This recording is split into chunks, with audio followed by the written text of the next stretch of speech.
This is unique combat footage. High above Ukraine, a Russian helicopter is torn apart by a British air defense missile the world had almost forgotten. There's a certain irony in it, one that's guaranteed to bring a smile to every Ukrainian defender. The system was originally designed specifically to hunt Soviet and later Russian aircraft. 3 decades later, that same hunter has returned to the battlefield, facing its old enemies once again, this time in the skies over Ukraine. This is the Starstreak, a missile capable of accelerating to Mach 3, and according to some sources, even Mach 4. For it, flares are nothing more than a fireworks show before the kill. But there's one remarkable paradox surrounding this missile. Before 2022, the Starstreak had become almost forgotten. It never achieved the media fame of the FYM-92 Stinger or the 9K-38 Igla.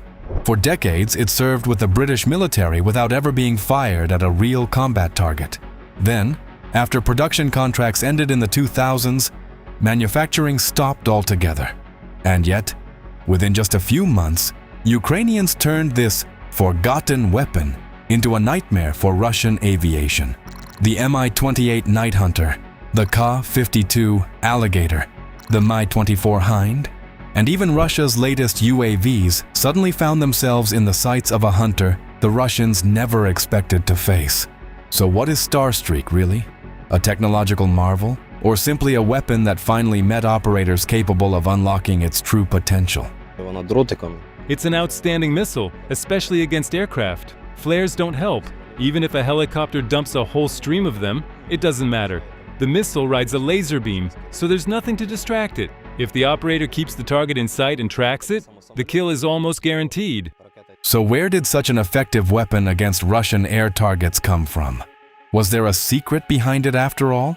Let's go back to the 1980s, at the height of the Cold War.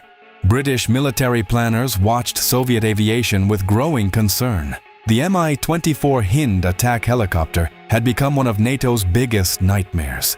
Flying at treetop level, it could hug the terrain, slip through defensive lines, and strike deep behind enemy positions. The man-portable air defense systems of that era simply couldn't react fast enough to intercept targets that were both fast and highly maneuverable. Britain needed a completely new kind of weapon, one that could fly at extreme speed, take down low-flying maneuvering targets, and, most importantly, operate without relying on the heat signature of an aircraft's engines. That requirement gave birth to the Starstreak. Once a Starstreak locks onto an aircraft and the operator keeps it tracked, there's no escaping it. That aircraft isn't getting away. Hit the like button if you like such a result and want to support our channel as well. Most MANPADS operate using a classic concept. The missile flies toward the target, reaches it, detonates, and destroys it with a blast and fragments. Starstreak works completely differently, and that is exactly what makes it unique. After launch, the missile accelerates to an insane speed of over 3,700 to 4,500 kilometers per hour. At a certain altitude, the missile body opens up. So we have 3 darts at the front of Starstreak. When they're released from that rocket motor, they're independently guided, again with a laser beam, because Starstreak is a laser beam rider missile or hitile. So each of the darts is independently guided towards the target. And this is not just some engineering curiosity. If one dart misses because the target makes a sharp maneuver, the other 2 still have a chance to hit. But if all 3 strike the aircraft almost at the same time, the damage can look like the helicopter was torn apart from the inside. When talking about this missile, it's also worth mentioning that Starstreak is used not only as a MANPADS system, but also as part of the Stormer air defense platform, where it becomes even more effective. This is British equipment that was delivered to us, and you can see that this particular Stormer modification is equipped with an air defense missile system. In other words, its mission is air defense. It's designed to detect and engage aerial targets. What makes it even more interesting is that the Stormer was originally designed specifically for a large-scale war scenario in Europe. TS mission was to move alongside British armored units and protect them from Soviet helicopters that were expected to strike at low altitude. Decades later, this vehicle found itself back in a war against the same Soviet aviation legacy. Only this time, in the skies over Ukraine.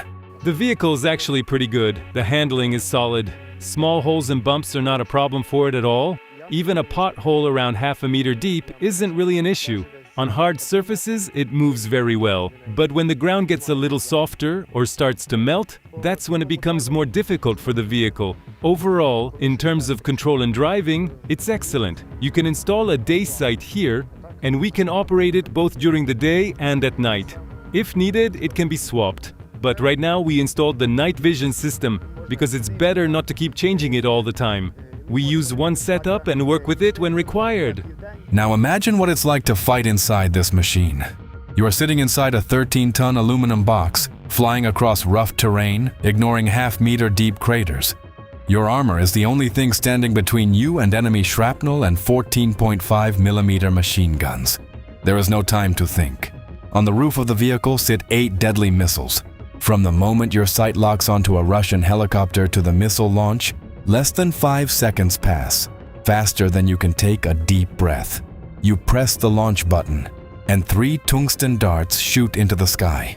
This is our launcher. It has 2 missile pods, each with 4 launch rails. So the launcher carries 8 missiles ready to fire. They can engage targets at a range of up to 8 kilometers. But the war in Ukraine forced this elite British vehicle into a role its creators probably never imagined, even in their worst nightmares. Instead of hunting only helicopters, it began taking down expensive Russian drones on a regular basis, from Orlan UAVs to Merlin reconnaissance drones. A machine designed to stop a Soviet air assault has, 40 years later, become one of the most dangerous drone hunters on the battlefield. I've been working with it since March 2022, and from that time until today, our crew has destroyed 70 aerial targets, specifically drones. We're talking about UAVs like Zala, Supercam, Orlan, Merlin.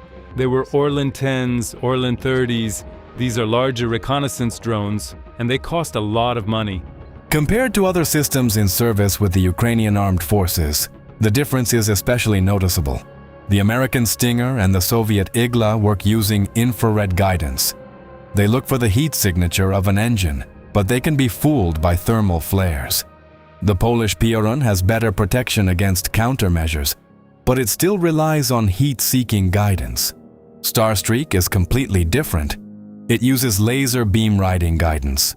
The operator keeps the target in the sight, the laser creates a corridor, and the missile rides that beam straight to the target. It doesn't care about engine temperature, flare launches, or most electronic countermeasures. That is what makes it especially effective against low-flying Russian helicopters, aircraft that for decades relied on maneuverability and fake heat targets to survive.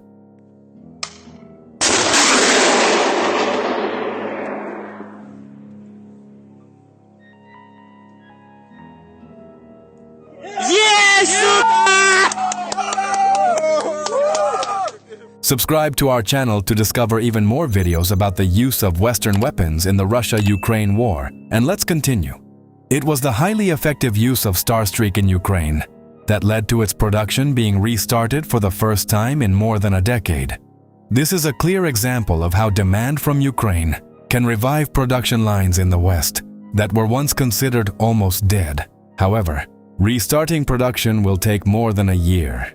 Supply chains need to be rebuilt.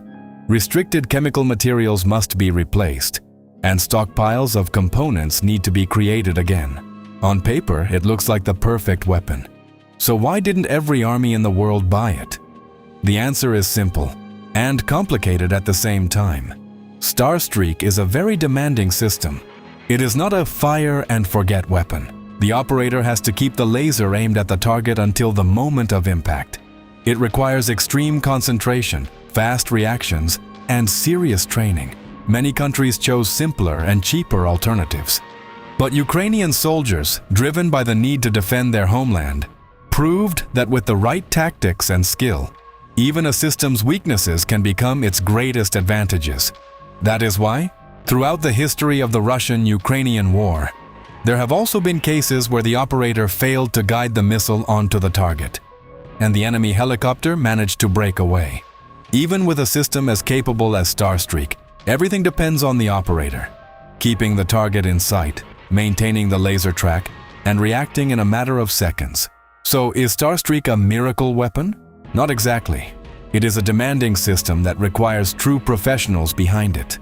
The training may not take a very long time, but mastering the missile and using it effectively requires skill, focus, and experience. On average, it takes about 1 month for a person to learn how to operate this system. Just think about this. A regular Ukrainian MANPADS operator, sitting in a trench near Bakhmut or Robotyne, personally set in motion production lines at a military factory in Northern Ireland. The French defense giant Thalys was forced to urgently revive the Starstreak electronics production line in Belfast, which had been inactive for more than a decade. The West suddenly realized something important. A weapon they considered outdated can perform far beyond expectations in the hands of a motivated Ukrainian soldier. Yes, restarting production is difficult.